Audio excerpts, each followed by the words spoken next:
Hi guys, welcome back to my amazing kitchen. My name is Abba. In today's video, we are going to be making some super soft and delicious Ghanaian sugar bread. So come along and let's get right into this simple recipe. Kindly check out the description box for all the ingredients with their correct measurements. We need some milk, a little bit of water, soft butter. We need some yeast, nutmeg and a pinch of salt, sugar, 1 egg, and some flour. I'm using bread flour, but all-purpose will do as well. In my cup here, I'm going to combine all my wet ingredients, which are my egg, water, and my milk. I'm going to beat this until well combined and then set it aside for later.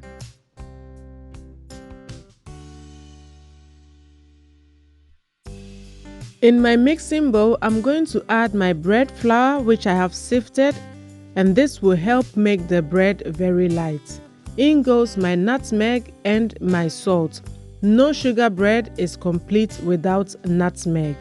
I then add my sugar and my yeast.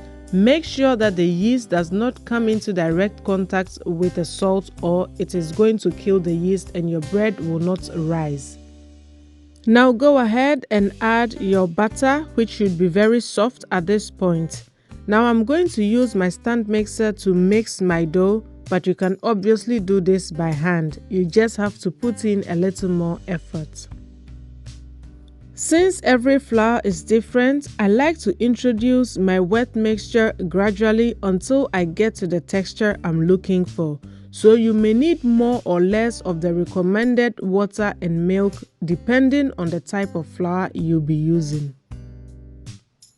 So once I get to the texture I'm going for, I'm going to increase the speed of my mixer and knead my dough for about 15 to 20 minutes. And the texture you are looking out for should be something like this. The dough should be very stretchy and absolutely not sticky. It should be soft but yet very firm. Next, I oil my mixing bowl with a little bit of oil and then add my dough, cover with some cling film and allow it to double in size. The oil will prevent your dough from sticking to the sides of your mixing bowl when it begins to rise. So authentically, Ghanaian breads don't need double proofing. But in the colder months, this is what works for me. So if you live in a warmer place, you can go ahead and shape your bread right away. But in the meantime, I have prepped my baking tin, which I buttered and also floured to prevent my bread from sticking.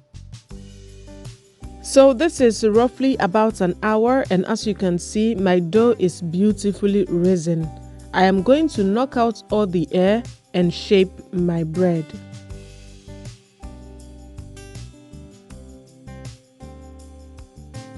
So to shape my bread, I am going to divide it into two because I'm making 2 loaves.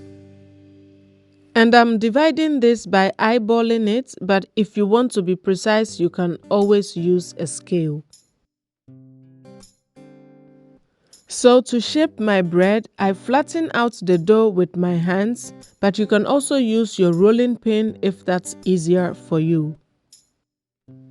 And once I get my dough this nice and flat, I'm going to begin by rolling it into a log. And every roll I make, I try to pinch it down before I make the next roll. And this will prevent your bread from having a hole in the middle after it's baked. When you get to the end of your log, you want to pinch down the seam and roll it over one more time so it doesn't open up during baking. And you are going to put the seam side down in your baking tin.